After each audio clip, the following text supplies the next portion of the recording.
Silakan duduk saudara. Men, saya udah nggak biasa banget tadi ya. Soalnya apa? Kenceng banget. Rupanya saya udah makin tua ini kayaknya ya. Tadi saya menikmati kalian semua jingkrak-jingkrak dan nyanyi dan musiknya kenceng banget dan saya senang bisa ada banyak anak muda di sini. Nah, hari ini saudara kita bicara mengenai kapan jadi orang ya. Ini kan pertanyaan mama-mama sama papa-papa kalau ketemu-ketemu sama teman-temannya ya. Wah, anakmu udah jadi orang ya gitu saudara ya. Tetapi saya berdoa supaya kita nggak cuman hanya melihat ini dari sisi dunia, tetapi kita melihatnya dari sisi Injil saudara ya. Nah, quarter life crisis ini memang banyak happening di kalangan anak-anak muda saudara ya. Kita sering merasa khawatir, bingung, kehilangan arah dan tidak tahu kemana tujuan hidup kita. Terutama kalau saudara sekarang sudah umurnya 25 atau mendekati umur 30. Belum seakan-akan saudara lihat hidup saudara belum menjadi apa-apa. Sementara mungkin teman-teman Anda, orang-orang seumuran sudah memiliki banyak pencapaian gitu ya saudara ya. Mungkin ada yang sudah jadi startup CEO. Wah, makanya dia masuk ke dalam Forbes 30 under 30. Wah, gitu saudara ya. Mungkin ada yang punya usaha sendiri, ada yang kuliah di luar negeri, atau mungkin jadi YouTuber yang followernya banyak. Lalu saudara melihat hidup saudara kok kayaknya belum jadi apa-apa. Nah, makanya banyak sekali anak-anak muda akhir-akhir ini insecure, overthinking. Jadi mereka gamang, galau, khawatir karena nggak pasti tentang kehidupan. Dan memang akhir-akhir ini banyak sekali orang-orang yang mengalami mental health gara-gara khawatir akan hal-hal ini. Terutama dalam bidang apa? Karir, percintaan, kehidupan sosial. Makanya banyak orang obses terhadap banyaknya follower mereka dan banyaknya teman sosial mereka. Tujuan hidup mereka ini apa? Nah, mungkin saudara punya mimpi banyak. Dan mungkin saudara punya goal. Nah, bagi teman-teman yang sekarang saat ini masih belum sampai 25, Anda mulai takut. Kenapa? Karena apakah Anda mengambil keputusan yang tepat untuk masuk ke dalam fase berikutnya? Nanti kalau udah lulus kuliah gimana? Kenyataan ini sangat menghimpit kita dan seakan-akan kita jadi takut. Jangan-jangan kalau aku membuat keputusan gimana? Apakah keputusanku benar? Apakah ini nanti jadinya aku bahagia? Belum lagi ngomongin tentang jodoh. Belum lagi ngomongin nanti kalau aku pacaran sama dia, apakah dia bisa membahagiakan aku? Wah, kan begitu ya. Nanti apakah income kita berdua akan membuat kita jadi happy gitu ya. Nah, mungkin Anda bertanya tentang hal-hal ini. Nah, mungkin saya akan memberikan beberapa pandangan apa sih penyebabnya quarter life crisis ini. Kita perlu lihat beberapa hal. Yang pertama memang begini saudara, kita ini hidup di zaman media sosial. Jadi memang faktor sosial ini sangat sangat membuat kita ini jadinya seringkali galau. Kenapa? Karena konten digital membuat banyak orang ngelihat seakan-akan kesuksesan tuh diraih dengan waktu yang cepat. Kayaknya akhir-akhir ini banyak banget orang-orang yang sukses dengan cepat. Tadi dibilang Kylie Jenner dan all kinds of sosialita dan sosial media, artis, selebgram gitu. Dan media sosial membuat kita dengan mudah membandingkan diri dengan orang lain. Apalagi dengan sensasi-sensasi yang ada akhir-akhir ini. Mungkin saudara lihat Citayam Fashion Week ya gitu saudara ya. Mungkin saudara lihat Malang baru aja mulai katanya di Kayu Tangan Fashion Week. Mungkin saudara ada di sini yang akan memulai Tunjungan Fashion Week gitu saudara ya. Ya. Nah, ini semua bikin sensasi-sensasi begitu. Kalau misalnya saudara yang pertama mulai, langsung followernya banyak dan yang lain-lain gitu ya. Nah, ini memang media sosial. Masalahnya saya mau kasih tahu kepada saudara ya.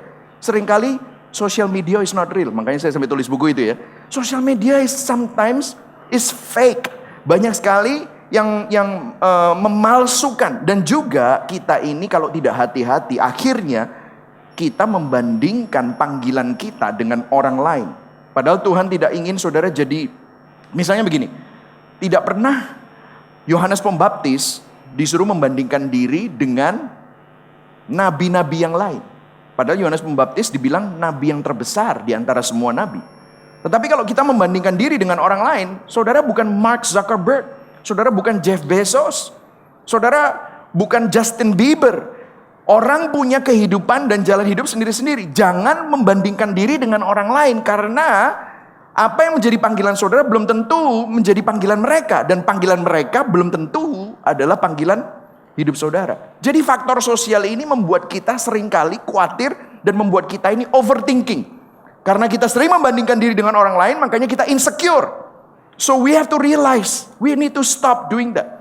Nah, of course, kita perlu mempunyai pandangan yang baik tentang diri kita sendiri. Kemudian yang kedua adalah faktor budaya. Jadi yang pertama adalah faktor sosial melalui sosial media. Tetapi sosial media is not real, dan kita sering membandingkan diri dengan orang lain, ini masalah.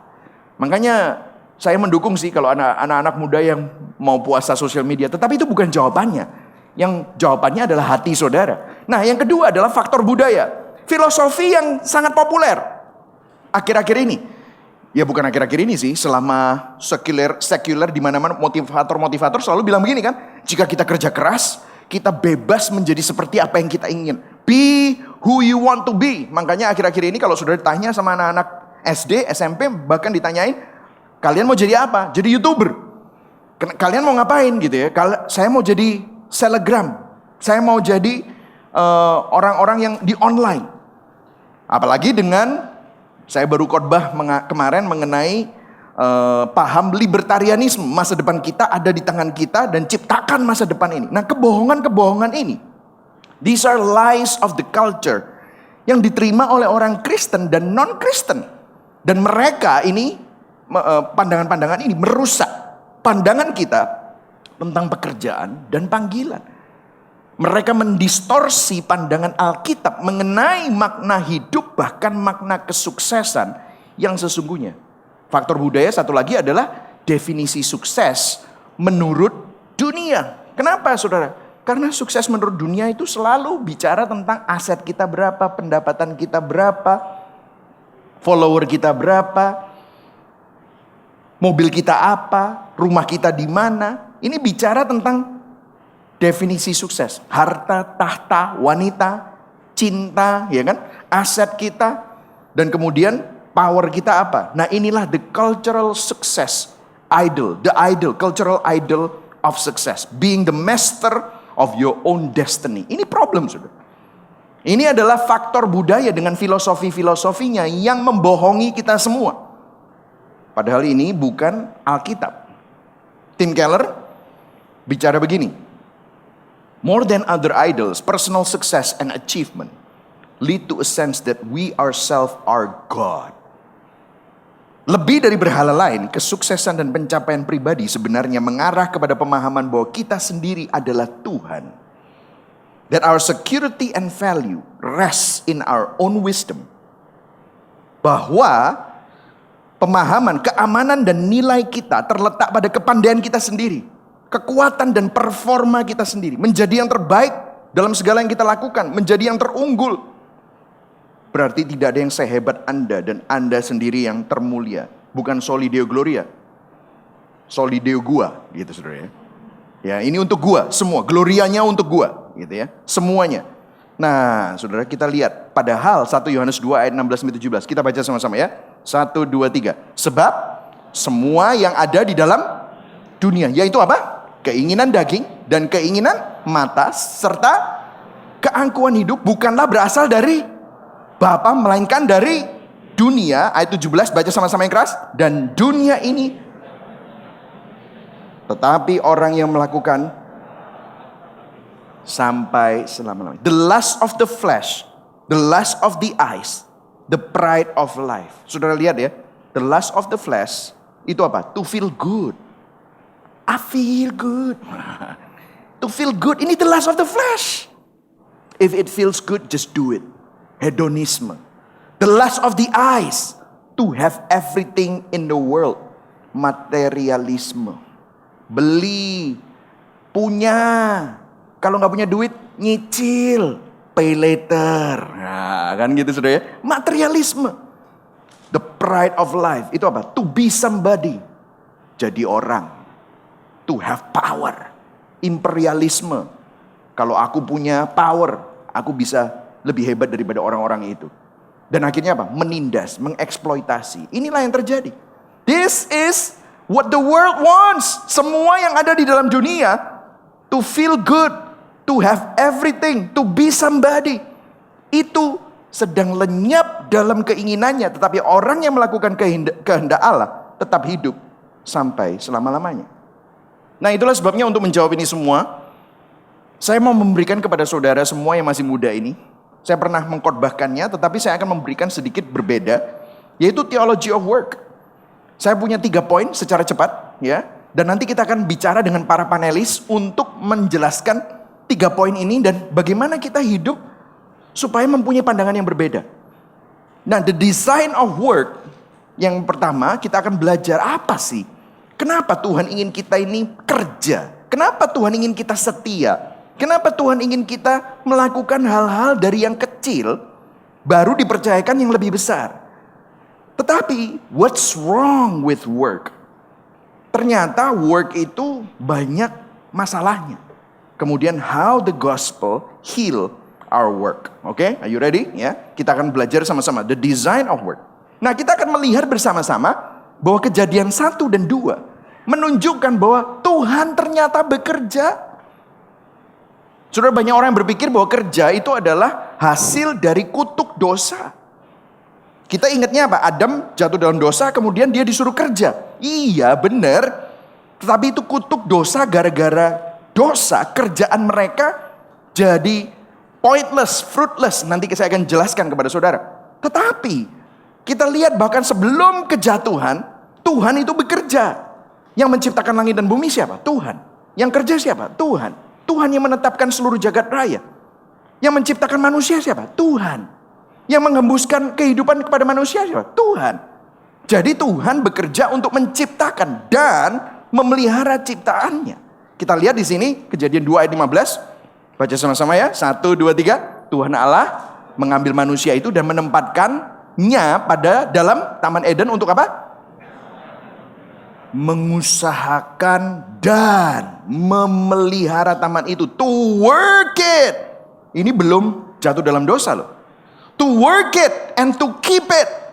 Kita ini ternyata disuruh kerja memang sama Tuhan. Jadi begini saudara, kita ini diciptakan menurut gambar Allah, maka kerja, apapun itu adalah bagian dari rancangan Allah yang sempurna bagi kehidupan manusia untuk kemuliaan Allah. Makanya kita semua harus kerja.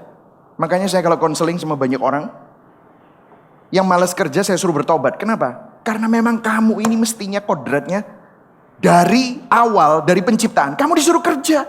Apa yang dilakukan Tuhan untuk memberikan tugas kepada Adam? Adam, namailah seluruh binatang yang aku ciptakan. Peliharalah itu. Kelola itu. Iya kan?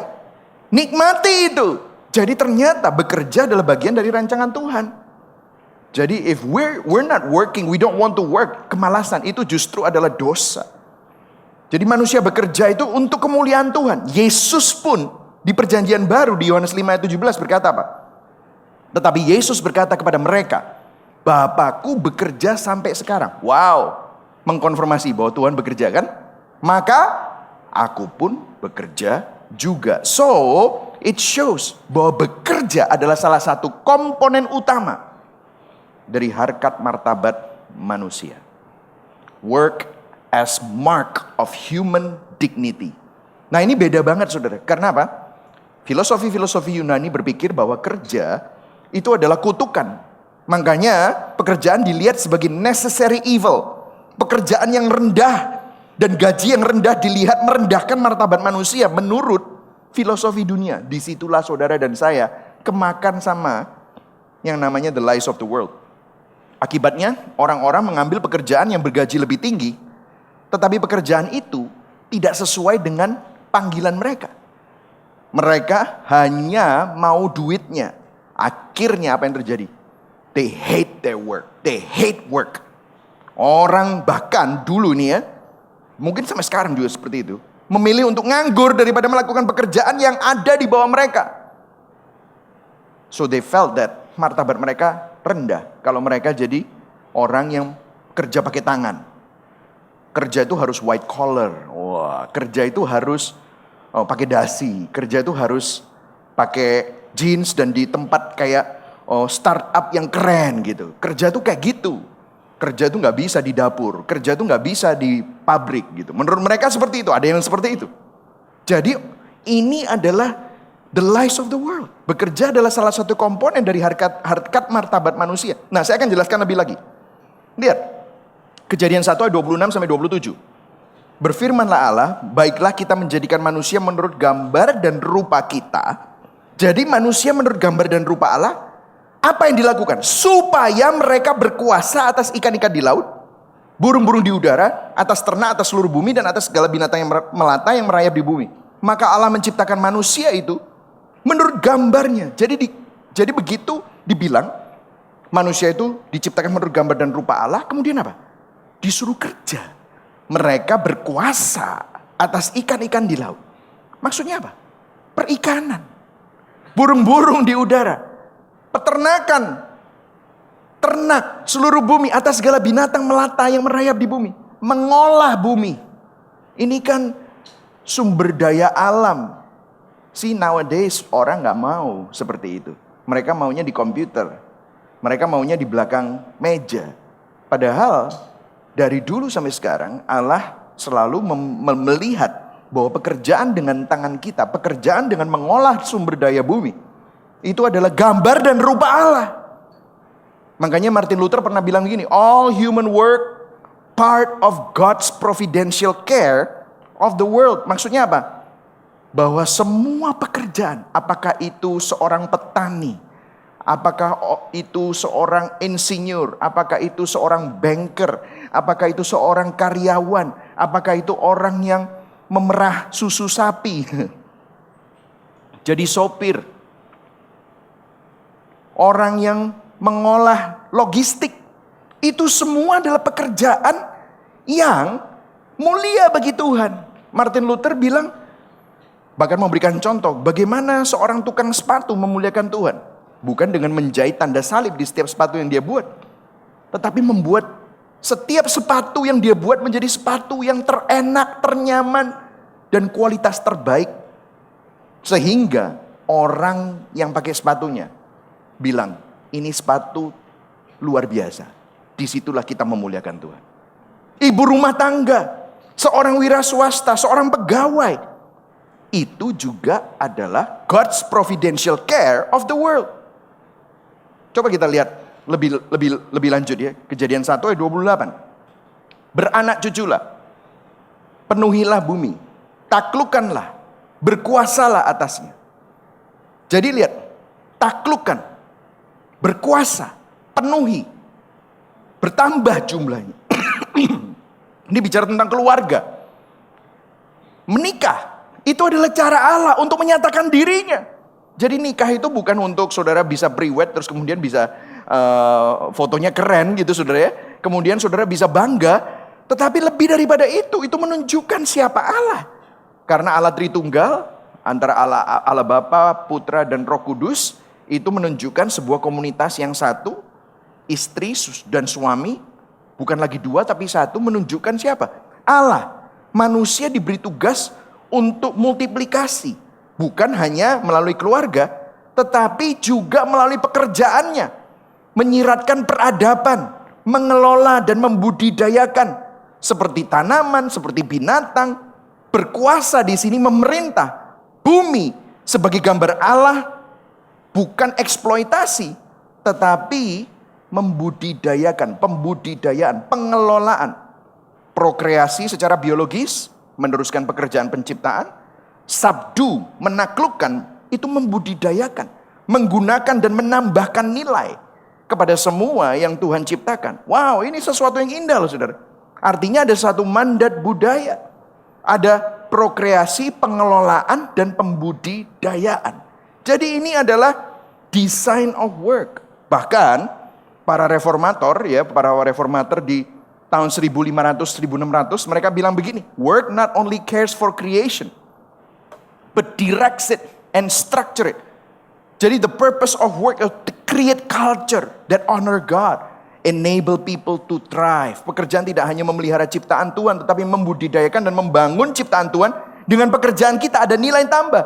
Saudara, kalau saudara bekerja di sebuah perusahaan, saudara jadi pegawai, apakah saudara menambahkan nilai kepada perusahaan tersebut melalui pekerjaanmu? Apakah saudara menambahkan sebuah culture yang baik, di mana mereka peduli terhadap your coworker? Saudara kalau seorang manager, seorang supervisor, apakah saudara peduli terhadap orang-orang yang ada di bawah saudara? Apakah saudara menekan mereka? Ataukah saudara benar-benar care sama mereka? Ada pembudidayaan, artinya apa? Chaos into order, sesuatu yang kacau jadi indah. Begitu saudara pegang, karena saudara memiliki pikiran bahwa ini adalah panggilanku. Ini adalah apa yang dipercayakan Tuhan bagiku. Maka saudara akan membuat yang kacau jadi sesuatu yang baik. Bukan sesuatu yang baik jadi kacau gara-gara Anda. Tapi terbalik. Gara-gara Anda, semua jadi baik. Tujuan dari pekerjaan adalah untuk menciptakan budaya dan menghormati Tuhan dan memungkinkan masyarakatnya untuk terus berkembang. Ini adalah desain awal Tuhan. Ada dignity. Dan cara Tuhan menyatakan dirinya ada mandat budaya, prokreasi, pengelolaan, pembudidayaan. Membentuk budaya dan peradaban yang memuliakan Tuhan. Saya rasa kita perlu bermimpi bahwa kita mempunyai sebuah perusahaan yang memuliakan Tuhan dengan menggaji para pegawainya. Dengan gaji yang layak. Sehingga mereka pun bisa hidup yang layak. Sehingga orang tanya, ini yang punya perusahaan siapa ya? Kok bisa seperti ini? Wow. That's something noble. Nah, ini adalah the design of work. Secara cepat, ini mestinya bisa seminar 2 hari ya saudara ya.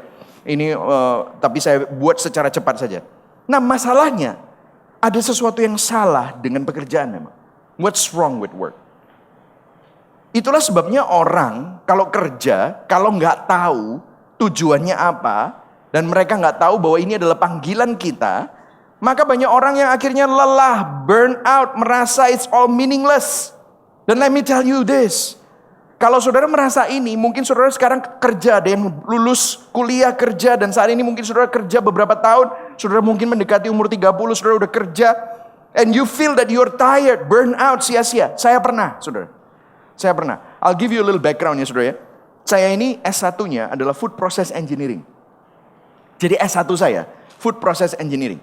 Saya sekolah di Purdue University, dan kemudian waktu saya selesai sekolah, saya perlu cerita ini. Sebelum saya S1 Food Process Engineering, saya itu gila musik. Jadi waktu SMP, SMA, saya main musik terus. Pernah pelayanan di gereja-gereja, di gereja besar-besar. Kalau saya sebutkan di sini adalah gereja-gereja yang terbesar di Surabaya saat ini. Dan saya anaknya hamba Tuhan, jadi ya saya langsung fast lane gitu lah. Langsung jadi pemain keyboard utama gitu ya. Terus saya langsung jadi pemain keyboard di mana gitu ya. Pokoknya dulu saya pemain keyboard. Habis itu saya senang musik, jadi saya belajar gitar, saya bisa main drum, main bass gitu ya. Kemudian saya maunya sekolah musik, mau masuk Berklee School of Music di Boston gitu. Terus saya bilang sama papa saya, boleh nggak saya sekolah musik Berklee di Boston? Kalau kamu mau ngamen, kamu bayar sendiri katanya papaku gitu. Waduh gitu ya. Jadi kalau kamu mau sekolah di luar negeri dan papa yang bayarin, kamu pilih jurusan yang kamu mau. Apa saja, tapi gak boleh musik. Waduh, musik itu boleh untuk hobi. Wah, saya dipaksa, saya merasa tertekan. Wah, papaku gak ngerti, mamaku gak ngerti aku. Dan akhirnya apa yang terjadi? Saya milih yang paling saya suka. Saya gak suka fisika, saya gak suka biologi, tapi saya pretty good di dalam chemistry, saudara. Jadi saya A1, ya. Kalau dulu A1 ya, nggak ada ya sekarang ya. A1 saya chemistry-nya, kimianya tuh selalu bagus gitu. Ya udah, saya pertamanya mau ambil chemical engineering.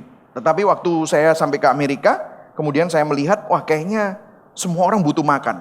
Kalau saya kerja food, pasti nggak akan, pokoknya saya pasti dapat kerjaan. Wah, saya mikirnya begitu, saudara.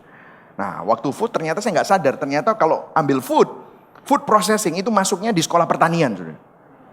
Wih, saya belajar masuk ke peternakan sapi gitu, saudara ya. pengelolaan gandum, ya padi dan yang lain-lain. Pabrik sih, tapi tetap aja gitu. Saya masuk ke sana dan yang lain-lain. Dan saya nggak pernah nyangka saya kerja di field itu lebih dari 10 tahun, saudara. Dan kemudian saya berpikir nanti saya harus membekali diri, makanya saya ambil MBA. Wah, MBA nanti saya mau belajar finance. Karena saya pikir, wah sekali lagi pikiran saya, kalau saya mau jadi bos ya harus ngerti caranya mengelola duit, kan begitu ya saudara. Dan akhirnya disitulah setelah itu saya mulai open a business. Nah ini saya cerita aja begini, pernah nggak saya waktu melakukan itu semua lelah, burn out, merasa everything is meaningless? Yes, I felt like, aduh, saya pertama kali kerja itu saya dapat $7 or $8 per hours. Lulusan S1 dapat $7, $8 per hour. What is this? Teman-teman saya langsung dapat gaji, kerja di Starbucks, kerja di Boeing. Waduh, kok keren-keren sekali. Saya kerjanya begitu, saudara. Tetapi di situlah, karena saya waktu interview dan yang lain-lain, tidak sesophisticated teman-teman saya yang bule, yang udah di sana all their life. Saya harus bersaing dengan mereka semua. Man, I felt like kecil sekali. Tetapi disinilah saya mau mulai belajar untuk setia. Mulai belajar untuk melakukan apa yang dipercayakan Tuhan di depan saya. Pernah gak saya lelah, burn out, merasa sia-sia? Yes. Dan saya mau kasih tahu, ada problemnya, man. Memang itu problemnya. Let me tell you this. Kenapa? Problemnya sudah ada sejak Taman Eden. Waktu manusia lebih percaya kepada dusta si ular daripada kebaikan Tuhan. Waktu manusia lebih ingin memakai kekuatannya sendiri, hikmatnya sendiri, daripada mengikuti hikmatnya Tuhan, mengikuti desain awalnya Tuhan. Waktu manusia makan buah yang dilarang Tuhan, waktu manusia ketahuan melanggar, ada konsekuensi dari pelanggarannya, apa yang terjadi? Di Kejadian 3 ayat 17-19. Maka apa? Firman-Nya kepada manusia itu, karena engkau mendengarkan perkataan istrimu memakan dari buah pohon yang telah kuperintahkan kepadamu. Makanya ya saudara, menemukan pasangan yang tepat itu memang penting, saudara.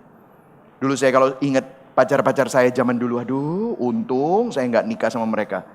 Saya bersyukur saya diberikan istri yang takut akan Tuhan, yang bisa menasehati saya nggak seperti ini gitu. Jangan makan daripadanya, maka terkutuklah tanah. Dengan susah payah engkau akan mencari rejeki dari tanah seumur hidupmu. Semak duri dan rumput duri yang akan dihasilkannya bagimu. Tumbuh-tumbuhan di padang akan menjadi makananmu. Dengan berpeluh engkau akan mencari makananmu. Engkau kembali lagi jadi tanah. Dan akhirnya mati kembali jadi debu. Karena dosa, pekerjaan kita jadi tidak pernah memuaskan. Serta selalu gak bermakna. Dan selalu sia-sia, gak heran. Makanya saudara, jangan menemukan kepuasan dalam pekerjaan. Karena pekerjaanmu gak akan pernah bisa memuaskan kita. Berapa banyak uang pun juga gak akan pernah bisa membuat kita merasa penting atau merasa worthy atau merasa berharga. Because of sin, work becomes fruitless and pointless. Memang betul, saudara.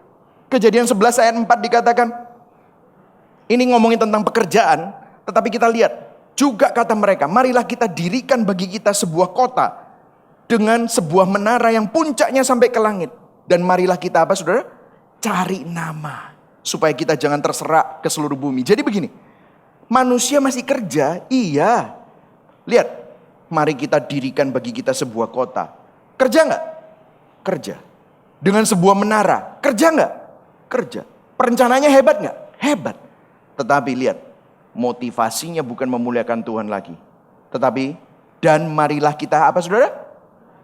Cari nama. Kejadian 11 ini mengkonfirmasi yang terjadi di Kejadian 3. Ini juga tentang pekerjaan. Mereka membangun sesuatu, membangun gedung pencakar langit yang tinggi. Tapi lihat, apa yang menjadi motivasi mereka di sini?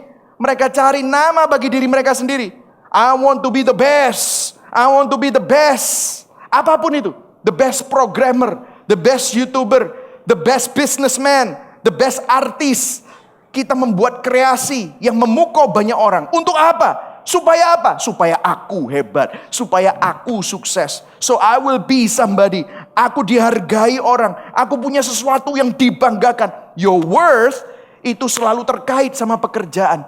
And that is curse. itu adalah kutuk. Manusia bekerja untuk mencari kemuliaan diri sendiri. Pekerjaan akhirnya menjadi berhala untuk memuaskan diri sendiri gara-gara dosa. Orientasi kita yang semestinya kita menyembah Tuhan itu rusak, menyembah sesuatu yang lain untuk memuaskan keinginan diri sendiri. Itulah sebabnya kita semua jadi penyembah berhala. Apa hasil dari Menara Babel? Coba saya tanya sama saudara. Apa yang terjadi dengan Menara Babel?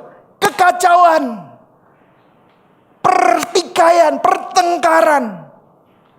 Apa yang menjadi pekerjaan kita kalau kita sukses, pencapaian kita menjadi jati diri kita? Kalau kita jadikan itu jadi jati diri kita. Kekacauan. Apa yang terjadi kalau konsekuensinya kalau kita membuat harga diri kita terkait dengan semua pencapaian-pencapaian kita supaya kita diterima? Apa yang terjadi? There will be disaster. Cari nama, berapa followernya, berapa like-nya, seberapa terkenal, berapa subscribernya, berapa income-nya, berapa asetnya. Kalau itu yang menjadi yang terutama, then your life will become even more meaningless and fruitless. Itu akan semakin menjadi sia-sia, semakin kacau hidup. Itu sudah konsekuensi logis. Saya nggak tahu berapa kali saya udah jadi hamba Tuhan, full time pastor sejak tahun 2010. Jadi sekarang 2022, 12 tahun full time pastor. Saya udah jadi pastor tahun 2002. Jadi berapa itu? Tambahkan 22 tahun, saudara. 22 tahun. 20 tahun. Saya jadi pastor. Saya bertemu dengan orang bilioner sampai orang yang struggling secara ekonomi. Saya melihat satu hal. Setiap kali mereka mengkaitkan jati diri mereka kepada uang, pencapaian, apapun itu. Apakah mereka berhasil ataupun gagal, dua-duanya selalu feel meaningless. Selalu feel kacau, hidupnya kacau balau. Kenapa? Karena itu adalah kutuk yang disampaikan Tuhan kepada Adam dan Hawa. Pekerjaan menjadi berhala, pekerjaan menjadi meaningless and fruitless. Nah, solusinya seperti apa? Solusinya seperti apa? Of course dalam seminar ini kita nggak bisa menjawab segala-galanya. Tetapi I'll give you principle. The gospel heals our work. Injil itu mengobati dan menyembuhkan pekerjaan kita. Bukan cuma hidup saudara saja yang ditebus. Tetapi pekerjaan kita pun juga mau ditebus oleh Tuhan. By the way, the gospel itu artinya apa? Kabar baik. Katakan sama-sama, kabar baik. Kabar baik. Saudara tahu surat kabar? Kalau saudara membaca surat kabar, itu bukan prediksi yang akan terjadi. Betul ya saudara? Surat kabar itu artinya sesuatu yang sudah terjadi kemarin, atau tadi pagi, sekarang sorenya diapakan? Di print. Artinya saudara baca tentang sesuatu yang sudah terjadi. Kabar itu beda dengan nasihat. Nasihat itu apa yang harus kamu lakukan. Tetapi kabar itu apa yang Tuhan sudah lakukan. Kabar baik, the gospel. Nah, ini kabarnya apa sih? Apa kabar baik ini? Dengarkan saya. Kita ini sukanya cari nama ya, saudara. Kita sukanya cari signifikan. Kita sukanya cari follower. Kita sukanya diterima. Kita sukanya mendapatkan penghargaan orang. Harga diri kita dibangun atas apa yang dihargai oleh dunia. Tapi dengarkan, Injil selalu bicara sesuatu yang lain. Kita cari nama, Tuhan sudah punya nama di atas segala nama. Kita cari kemuliaan, Tuhan sudah punya kemuliaan di atas segala kemuliaan. Kita cari status, Tuhan sudah memiliki status yang tertinggi. Tetapi apa yang dia lakukan? Karena begitu besar kasih Allah akan dunia ini, sehingga dia mengaruniakan anaknya yang tunggal, supaya barang siapa yang percaya kepadanya tidak binasa, melainkan beroleh hidup yang kekal. Apa yang Tuhan lakukan? Tuhan yang punya status, Tuhan yang punya nama, Tuhan yang punya kemuliaan, rela untuk meninggalkan semuanya itu. Rela untuk turun ke dunia, berinkarnasi, menjadi hina. Cari siapa? Saudara dan saya yang ada di bawah kutuk. Tanah terkutuk dan menghasilkan semak duri. Tetapi apa yang Yesus lakukan? Yesus memakai mahkota berduri di atas kepalanya. Supaya apa? Untuk menebus, untuk menanggung semua kutuk kita yang mestinya kita lakukan, dan itu menjadi suatu kesia-siaan. Duri bicara tentang apa? Duri bicara tentang pointless, tidak ada hasilnya. Duri bicara meaningless. Duri bicara apa? Fruitless. Itu ditanggung oleh Yesus. Itu ditimpakan kepada dirinya. Dan dia pakai mahkotanya. Mahkota Yesus itu raja di atas segala raja. Mestinya mahkota kemuliaan. Tetapi dia pakai mahkota duri. Untuk siapa? Untuk saudara dan saya. Kutuk dosa ditanggung. Waktu Kristus menggunakan mahkota duri. Dikatakan Galatia 3 ayat 13. Kristus telah menebus kita dari kutuk. Dengan jalan apa? Menjadi kutuk karena kita. Sebab ada tertulis, terkutuklah orang yang digantung di kayu salib. Kristus yang mulia jadi kutuk, menggantikan kita yang terkutuk. Sehingga kita tidak lagi harus hidup di bawah kesia-siaan kutuk dosa, tetapi dapat hidup bermakna mulia bagi Tuhan. Itulah sebabnya di 1 Petrus 1 ayat 18, tidak tahukah kamu bahwa hidupmu sudah ditebus? Hidupmu yang kamu warisi dari nenek moyangmu, dari kesia-siaan yang kamu warisi dari nenek moyangmu, itu sudah ditebus. Dari mahkota duri, dari duri yang kamu hasilkan itu sudah ditanggung oleh Kristus dengan mahkota durinya.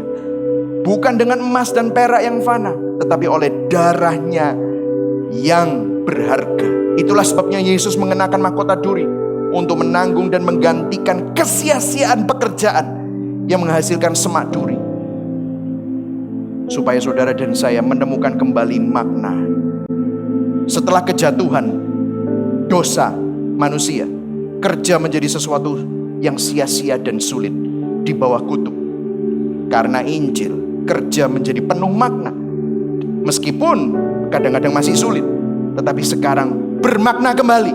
Ada kemuliaannya, penuh makna. Karena sekarang kebangkitan Kristus memberitahu kita bahwa dunia materi ini, dunia yang fana ini, kalau saudara kerjakannya dalam konteks Tuhan, maka tiba-tiba yang fana ini jadi bermakna. Karena Tuhan ingin pakai yang sia-sia ini untuk kemuliaannya.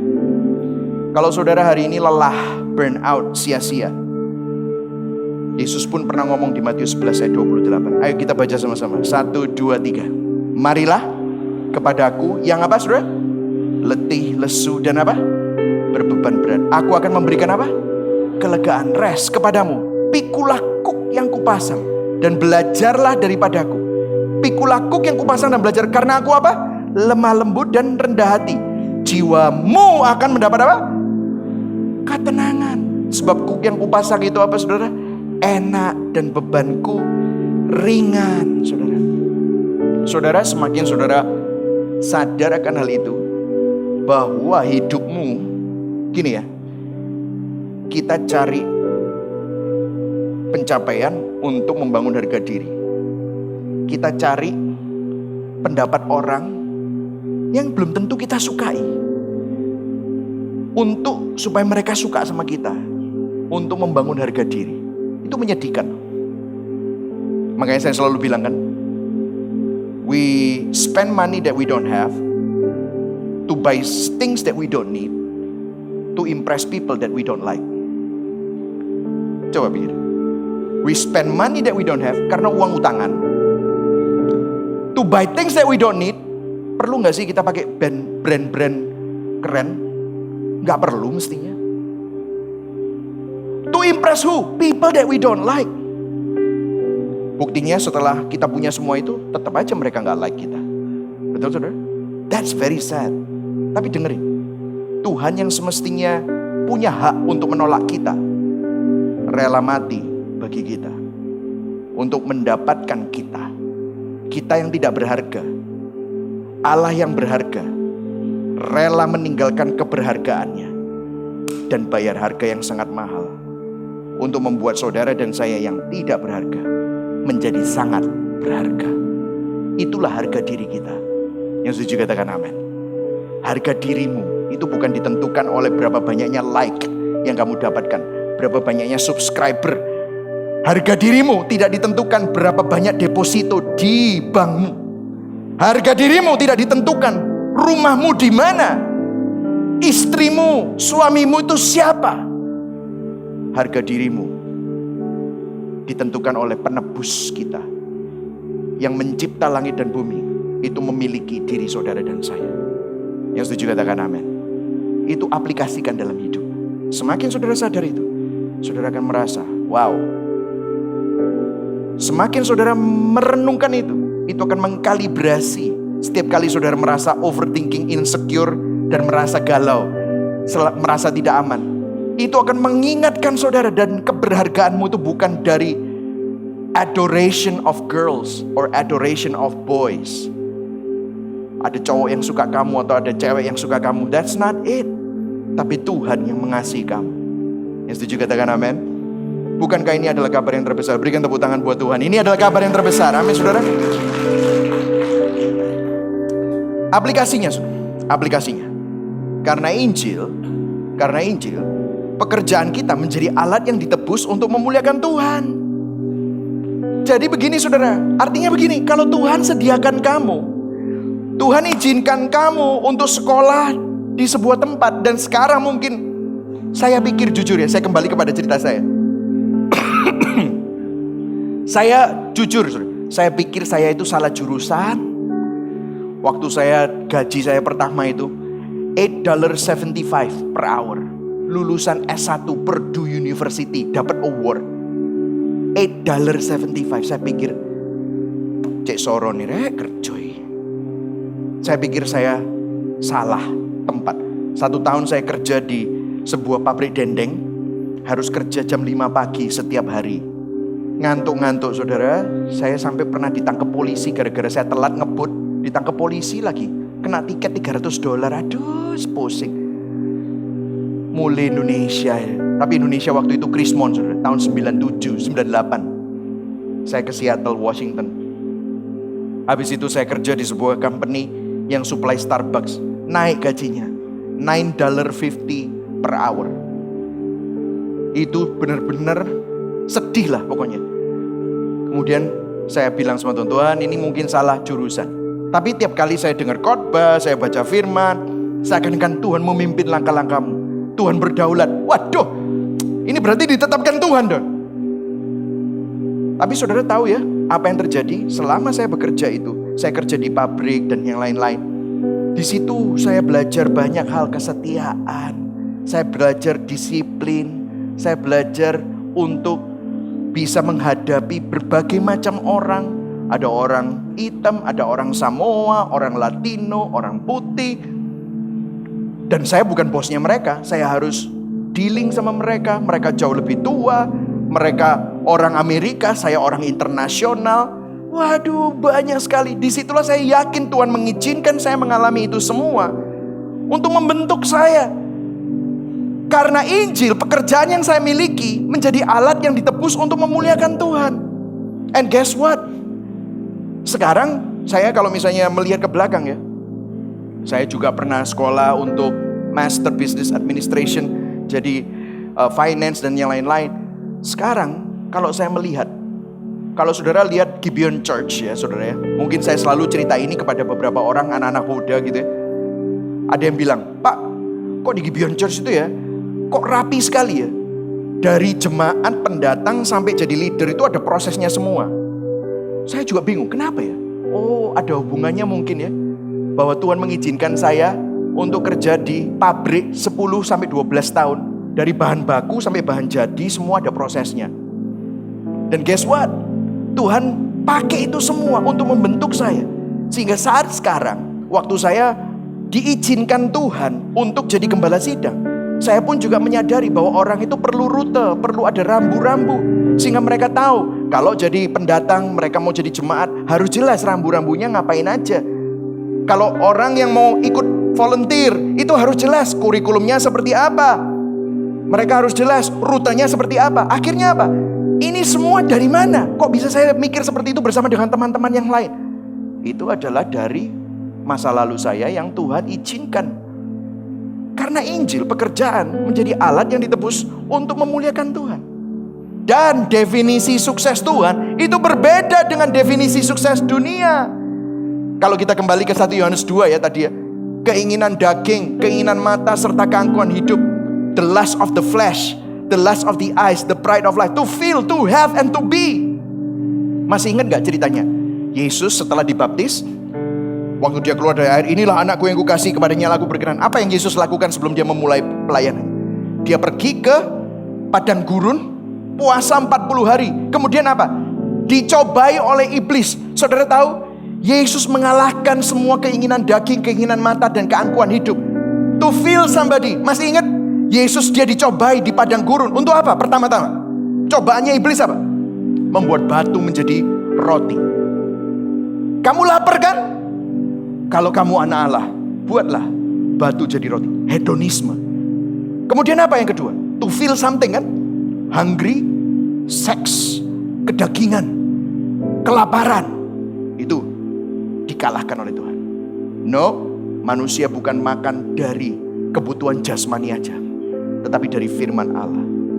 Dia pakai firman Tuhan. Kemudian apa? Dijanjikan, kamu lihat semua kekayaan di dunia ini aku akan berikan kepadamu. Mungkin Yesus waktu itu dibawa ke sebuah gunung untuk melihat gemerlapnya dunia itu. Dan dibilang, kalau kamu menyembah aku, the lust of the eyes, materialistic, to have everything. Kalau kamu mau nyembah aku, tak kasih semua itu. Yesus bilang, gak boleh kamu nyembah siapapun, hanya menyembah Allah. To feel, to have possession. Dikalahkan juga sama Yesus. Kemudian yang terakhir, to be somebody. Jadi orang.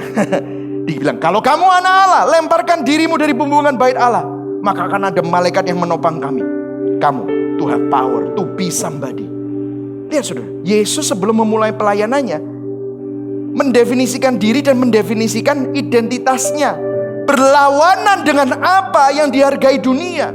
Itulah sebabnya sebelum Yesus dicobai, Yesus secure dengan identitasnya saat dia dibaptis.